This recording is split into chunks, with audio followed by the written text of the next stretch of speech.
Excusez-moi. Oui? Qu'est-ce qu'il y a? Bah, en fait, je suis la voix off d'à côté, et je me demandais si vous voulez créer un truc. Oh oui! Alors vous me dites ce que vous en pensez, mais ça vous dirait de créer quelque chose avec du carton. Ouais! Mais avant, il faut que tu saches que je suis très dangereux. D'accord! Nickel. J'ai des armes. Très bien! Bon, alors si t'es chaud, faudrait que t'ailles chercher du carton et que tu t'habilles. J'ai envie! Eh bah nickel. Nickel. Bon allez, faut y aller là. Faut y aller. Les petits pois carottes! Waouh, alors t'es vraiment idiot. Dégage. Très bien! D'abord, je vais m'habiller pour aller chercher les cartons qu'il me faut. Suivez-moi pour aller m'habiller, pour aller chercher les cartons qu'il me faut. Allez.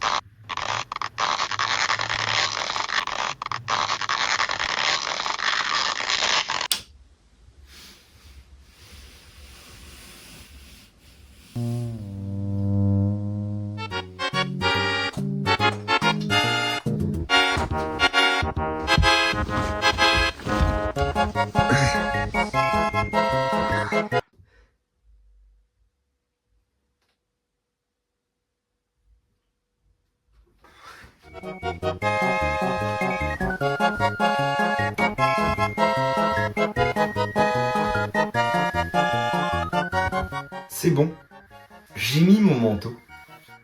Je vais maintenant aller chercher le carton en bas.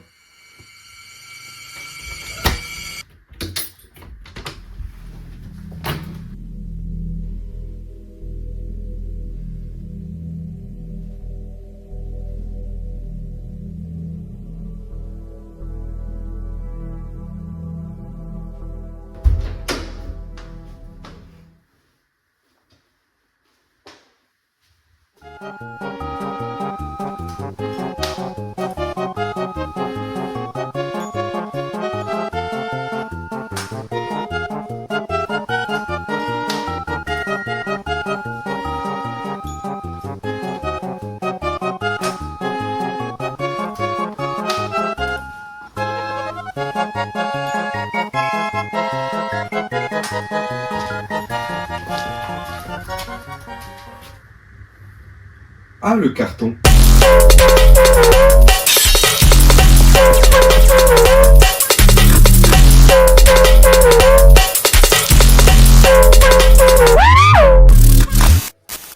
Bonjour à toutes et à tous et bienvenue dans ce nouvel In-My-Head. Comme vous pouvez le voir, j'ai débloqué un nouveau ski et pour pouvoir le garder dans ma galerie, je vais l'ancrer à tout jamais avec ce carton.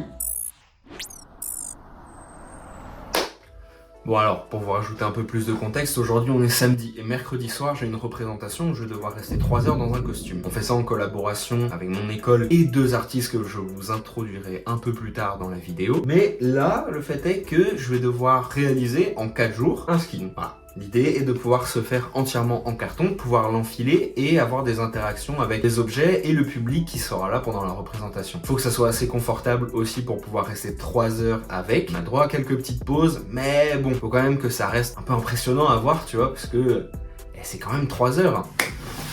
Donc voilà, ça c'est l'idée. Je vais commencer par essayer de faire un patron de mes jambes. Je pense que c'est le plus simple de commencer par là. Je sais même pas si je vais avoir assez de carton, donc ça va peut-être pas mal de rustine. Mais au moins ça va permettre de trouver des petits systèmes D pour contourner un peu les problèmes qu'on va avoir. De toute façon vous avez l'habitude, c'est un peu la ligne directrice des In-My-Head. Et après avoir fait les patrons, je pense que je m'attaquerai à la peinture et ensuite à la colle. Comme ça je pourrais avoir des aplats un peu plus jolis que si je le faisais directement sur le volume. Mais bon, pour l'instant il n'est pas question de ça. On va s'attaquer à la découpe et au dessin de mes gambettes sur ce carton. Là c'est un gigantesque carton mais il est un peu abîmé donc je sais pas si j'aurai assez, si ça va faire le taf. De toute façon vous en avez vu, j'en ai plein dans ma cave, à défaut d'être un vrai youtubeur qui a des enfants dedans. Free Master Snaku. Voilà c'est parti, timelapse.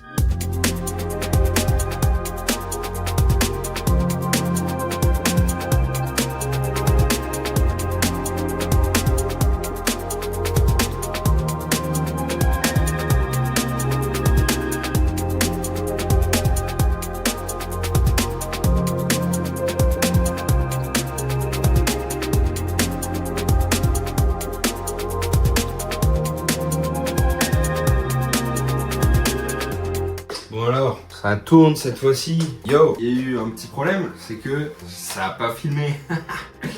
Mais c'est pas grave, en fait j'ai fait 4 pièces, je vais vous les montrer. Donc là il y a les avant-bras, les 2 bras, et de l'autre côté on a la cuisse droite et le mollet droit. Donc c'est un peu dommage parce que vous n'avez pas pu voir la préparation de ça, mais c'est pas si grave parce que chaque pièce est un peu sur le même fonctionnement.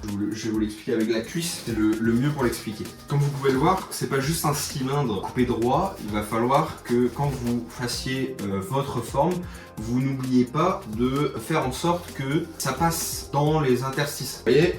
Là je mets, bon il est pas assez grand mais c'est pas grave, je vais mettre des élastiques ensuite pour tout relier. Votre cuisse forcément elle va descendre plus bas d'un côté que de l'autre. Vous pouvez mettre plus de carton à droite parce que vous avez moins ce problème de devoir plier ici. Et ça va être pareil derrière votre cuisse. Pour que vous puissiez plier, il faut que ça soit creusé aussi. Et à l'inverse, ça peut être beaucoup plus long sur le dessus parce que votre genou va là et la fosse de votre genou, comment ça se dit d'ailleurs? Parce que ça, la fosse cubitale, ça c'est quoi là? La fosse cubitale d'en bas ou quoi?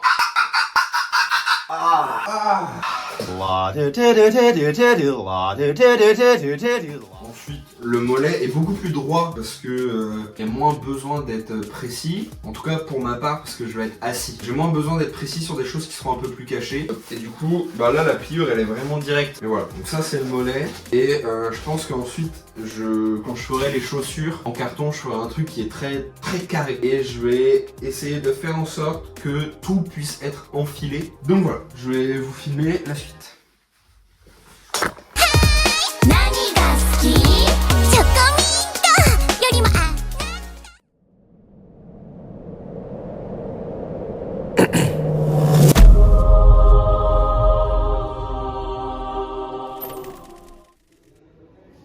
Et oui, il a l'air idiot, il a pas de micro. Pas foutu d'avoir un micro cravate ou au moins brancher son micro à un PC. Il a un son pourri depuis le début de la vidéo, il le savait, il l'a quand même fait. Donc c'est moi, le narrateur, qui vais vous raconter 2-3 petites choses par rapport à ce déroulé déjà que vous avez pu voir et celui qui va venir ensuite. Il a dû énormément cutter dans cette vidéo, étant donné que le processus était impossible à réaliser en si peu de temps. Il n'a pas pu faire tout le costume. Donc au final, on va juste voir la réalisation d'un masque. C'est tout aussi intéressant, vous inquiétez pas. Bon, le Blaze que vous voyez sur la vidéo, là, il est même pas au courant de ce que je viens de vous dire. Pour l'instant, il fait son costume normal, et pour faire la tête, il va faire une superbe boîte. Là, ça a pas l'air zinzin. Mais en vrai, c'est une bonne base. L'idée était de faire un skin, donc on va que faire des formes qui sont primaires. On va faire des cercles, on va faire des cubes, et ensuite on va rajouter les détails. Comme vous pouvez le voir, là, il est en train de rajouter une mâchoire. Et ensuite, il va rajouter le nez, les yeux, quelques détails en plus, et il va partir sur une idée de lézard, de poisson, une créature qui se rapprocherait un peu de ces créatures-là, dans le jeu Risk of Rain. Mais on n'en est jamais sûr, en fait. Le dessin se fait au fur et à mesure dans sa tête, et là, il rajoute même pas les détails, c'est juste les formes de base de la bouche, des narines, des globes oculaires. Et on va pas s'emmerder, on va prendre du carton brut, on va prendre de la colle chaude, et c'est comme ça qu'on va faire notre forme. Le but, c'est pas d'être précis. On crée des formes. Ensuite, on viendra préciser, si vous avez regardé l'Inmayet précédent, où il mettait une couche de papier pour faire une fine peau par-dessus une forme. Ça va lisser tout ça, et ensuite, ça sera plus simple pour peindre. Là, il est en train de faire essayer à Lawen son masque, pour voir si ça sera confortable, si pour les yeux ça passe, et aussi pour faire le placement des yeux en carton. D'ailleurs, big up à Lawen, car c'est lui qui lui a appris à faire cette technique quand ils ont dû réaliser les masques de Philolone. Maintenant, je vais vous parler de la genèse de tout ce projet. Leda et Petit Pierre, c'est 2 artistes plasticiens qui, avec notre école, ont mis en place un workshop. L'idée du workshop, c'est que pendant une semaine, on va se mettre en groupe sur un projet, sur un thème donné. Ici, l'idée était que pendant une semaine, on allait créer des costumes, c'est en rapport avec leur travail. On va créer des costumes, se mettre pendant 3 heures dans la peau de ces personnages, de nos costumes qu'on a créés, et essayer de voir comment et à quel point on peut rentrer dans ce personnage et créer une expérience intéressante. Eux, Cléda et Petit Pierre, c'est leur travail. Ils sont artistes plasticiens, metteurs en scène, performeurs, chorégraphes. Ils vont créer des personnages, créer des costumes et les incarner pendant plusieurs heures. Ça a un côté assez impressionnant. On oublie carrément qu'il y a des gens dans les costumes et c'est ça qu'ils cherchent. Essayer d'effacer la personne qui a derrière le costume. Et d'ailleurs, on peut le retrouver quand on regarde leur création, qu'il y a rarement, voire pas du tout même, leur visage. Avec ça, ils ont signé tous les deux plusieurs scénographies, plusieurs costumes sur plus de 150 spectacles. Ils ont commencé dans les années 2000 et ont fondé ensemble un univers qui est très spécial, très onirique. On arrive dans un monde un peu candide parfois, des formes qui peuvent en grande partie plaire aux enfants. C'est aussi là où ils vont travailler au théâtre pour ça aussi. Ici, là, je peux vous présenter l'œuvre des baigneurs avec des costumes intégrales qui sont vraiment très mignons. On dirait un peu des décors faits en pompons et on va suivre un couple de baigneurs, faire des petites activités, bronzer sur la serviette, jouer au ballon. Et des Nick où on va suivre une forme alternative de Adam et Ève avec des poils et des cheveux ultra longs. 0 degré où on va avoir 2 petits bonhommes de neige autour d'un hou un peu ressemblant à une décoration sur une bûche de Noël qui par moments vont fondre petit à petit et devenir presque une flaque en s'affaissant sur eux-mêmes. Ça, c'est les aubes sont navrantes où sur une petite banquise, on va suivre des petites créatures qui ressemblent à des ours avec beaucoup de poils. Et en fait, dès qu'il y aura un souffle de ventilateur qui sera projeté, ils vont essayer de se ruer dessus pour se rafraîchir. On comprend tout de suite la métaphore par rapport à la banquise qu'il y a derrière en décoration. Les créations que je vous ai montrées s'articulent dans un format qu'ils ont appelé les sculptures à activer et on comprend très bien pourquoi. Les acteurs qu'on va retrouver dans ces costumes vont par moments créer des petits événements et ne sont pas juste des sculptures qu'on va regarder immobiles. Voilà, le cadre rupestre. Voilà. Là, on est dans la cave. On va peindre. Alors, je vous l'avoue, c'est galère. La fatigue, elle est vraiment présente. Mais demain, c'est la représentation. Je vais essayer de dormir. Faut vraiment dormir ce soir. Parce que demain, préparer, faire des répètes. Ensuite, on fait. Là, je vais peindre le masque. Il est terminé. Je sais pas encore, honnêtement, si je vais mettre les avant-bras et les mollets. Je sais pas si ça rendra bien, en fait. C'est surtout ça. Donc, je vais les faire au cas où. Et sinon, c'est pas grave. Je les mettrai pas. Pire, je garderai juste le masque. Je trouverai une tenue cool à mettre pour le personnage. Voilà. Je pense que ça va être bien. よっかん、これは何？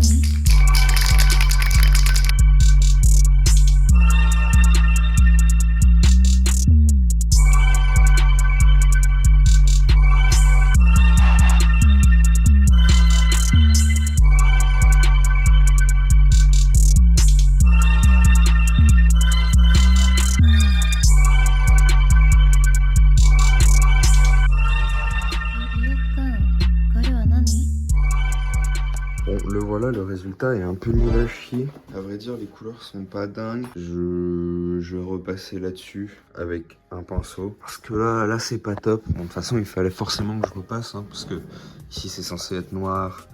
Les dents, elles sont colorées, elles sont pas censées l'être. Ici, faut que ça soit noir à l'intérieur et ici, je vais faire en blanc. Non, franchement, pas dingue. Je peux largement me rattraper. C'est un peu dommage, c'est un peu crado à des endroits. C'est dommage parce qu'en fait, tout à l'heure, ça faisait bien. Ça faisait un peu comme un camouflage. Et je trouvais ça cool. L'idée, c'est un peu un lézard aussi. Donc, il est censé être camouflé. Et je vais vous poser, je vais peindre tout ça. Et je vais essayer de faire un truc propre.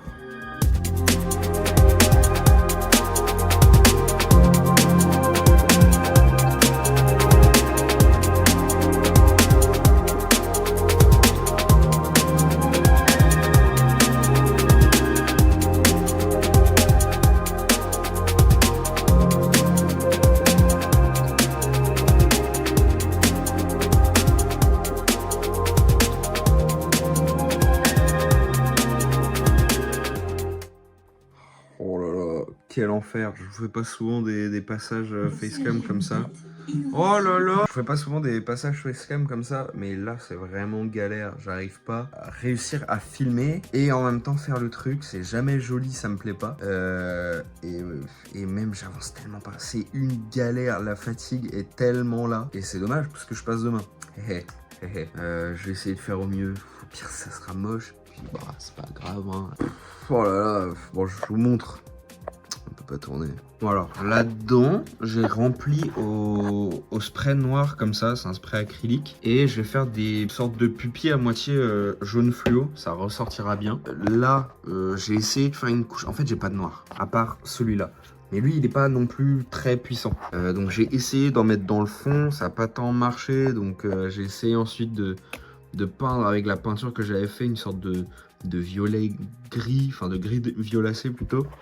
Oh, ici c'est vachement moche. Les dents elles ont pris tarif, donc je sais pas comment faire non plus pour repeindre ça, parce que bah la peinture blanche elle est là, mais elle est périmée, donc comment faire? Plus sur la mousse c'est galère à prendre. Là il y a du rose qui a coulé ici pour faire les petites taches là. Bon, là c'est pas propre non plus, il faut que je refasse. Je pense que je vais y passer plus de temps que prévu. Je fais là aussi, et c'est pas la même pupille. Moi aussi je sais pas si vous avez. Faut que j'essaye de réparer les pots cassés, parce que là c'est une galère, mais comme je vous disais, je n'arrive pas à filmer. Ouais, en plus, même là, je me regarde dans le retour. Je n'ai pas l'habitude de me filmer comme ça, et j'ai pas l'habitude de pas réussir à filmer. Souvent, j'arrive à tout montrer, mais là, ça me plaît pas. Donc, je sais pas comment je vais faire. Il est là l'objectif ou là-haut?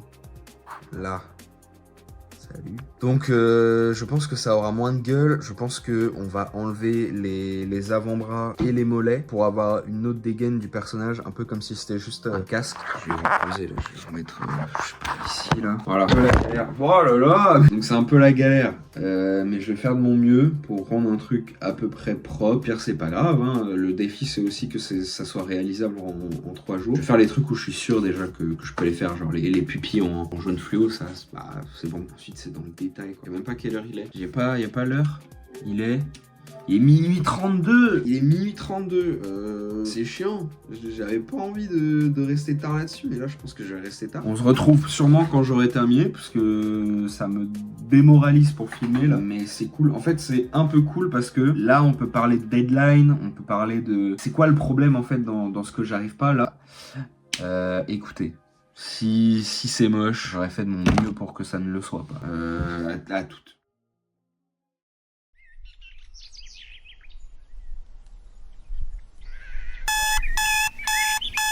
On doit pas voir grand chose, mais là on est le jour de la représentation, il est tôt encore. Il y a en fait ça se divise en plusieurs salles. Il y a une première salle bleue avec une représentation, ici il y a 5 personnes qui représentent le printemps avec des costumes. Ici il y a Ben, il y a Lawen, ici il y a un chat.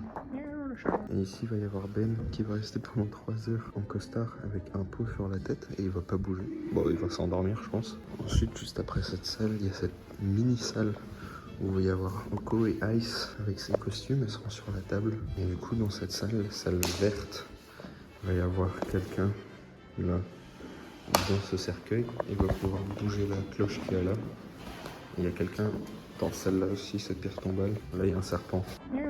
Dans celle qui est là, c'est pas prêt encore, mais il va y avoir... Couper, on coupe. On la refait. Hein. Dans cette salle, là c'est pas encore prêt. Mais il y aura quelqu'un en verre de terre, en gros buzuc.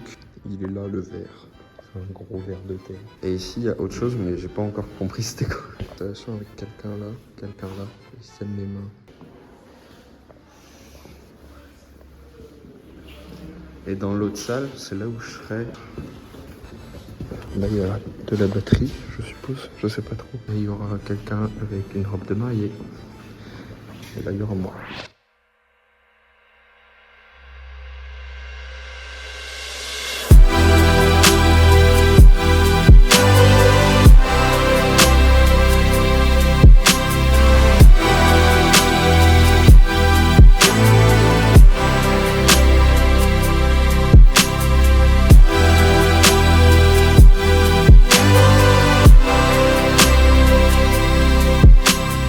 Merci d'avoir regardé, je vais faire une petite conclusion. Voici le final, à quoi ressemble la créature, comment je l'ai mise en scène. Malheureusement, on n'a pas eu de vidéo. Normalement, quelqu'un était censé être là pour faire des vidéos du final, de l'entièreté de la chose, et au final, on n'a rien reçu. C'est pas grave, vous avez déjà ça. J'ai trouvé un nom à ce petit machin. Je l'appellerai Nerumel, étant donné qu'il a inspiré des Lémurians dans Risk of Rain, et ça lui enlève le côté agressif, parce que l'appeler genre Grok, c'était un peu nul. Donc voilà, je le trouve trouve assez cool. J'aime bien le fait que j'ai finalement opté pour une tenue parce que l'idée était du coup de faire un personnage de jeu vidéo qui joue aux jeux vidéo au lieu au final de me faire en personnage en skin. J'ai réussi à rebondir. En vrai, c'était pas facile. J'avoue que le rythme en 3 jours était effréné, mais heureusement j'ai pu rebondir et arriver avec ça, avec cette proposition assez cool. Et au final, on peut comprendre la créature qui joue aux jeux vidéo, une sorte de nostalgie. C'est cool parce que mon travail en général parle aussi de cette nostalgie. Et je trouve ça pas mal. Je trouve ça joli. Il y a beaucoup de couleurs. Moi, j'aime bien quand il y a des couleurs. Et ça raconte quelque chose d'un peu plus triste. Et c'est toujours dans la continuité de mon travail, donc tant mieux. Je vais quand même porter un point négatif qui est un point négatif de ma faute. Quand on m'a dit ouais, ce qui va se passer c'est qu'on va passer 3 heures, je me suis dit ok, comment je vais faire passer ces 3 heures. J'aurais pas du tout dû me dire ça. Parce qu'au final j'ai passé 3 heures à jouer à Mario 64 derrière le masque de ma créature. C'est trop dommage parce qu'au final j'ai pas passé 3 heures dans un personnage spécifique. Je joue aux jeux vidéo tous les jours, donc ça avait forcément moins d'impact. Si je prends l'exemple de Ice et de Oko, passer 3 heures dans toutes ces feuilles qui sont pliées, ça fait du bruit, tu vois pas ce qu'il y a autour de toi. Je pense que t'arrives dans quelque chose où limite t'es même plus tellement conscient de l'espace et du temps, et j'aurais peut-être préféré au final pouvoir découvrir ça, parce que là je me suis pas fait chier, j'ai plutôt aimé jouer à Mario 64 même, mais voilà. Donc je sais pas si vous pouvez comprendre un peu ce que je veux dire, parce que forcément c'est quelque chose de passer 3 heures à normalement rien faire. Il y a certaines personnes qui avaient des time codes où toutes les 5 minutes ils devaient faire du bruit, ou alors ils avaient dans leur performance quelque chose qui se répétait au fur et à mesure. Moi ça se répétait jamais, donc je pouvais pas avoir comme ce protocole qui faisait que j'étais un personnage. Mais c'est pas grave, c'était une expérience quand même. Merci à Nelt d'avoir accepté que j'utilise cette musique que vous avez entendue en fond. Je la trouve parfaite pour le thème de Nerumel. Du coup maintenant elle s'appellera Nerumel Stem, comme ce qu'on peut retrouver dans les jeux vidéo. Je vous fais des bisous. Merci d'avoir regardé et on se retrouve pour une prochaine aventure, et j'espère une moins relou à filmer parce que là c'était compliqué. Voilà. Bisous.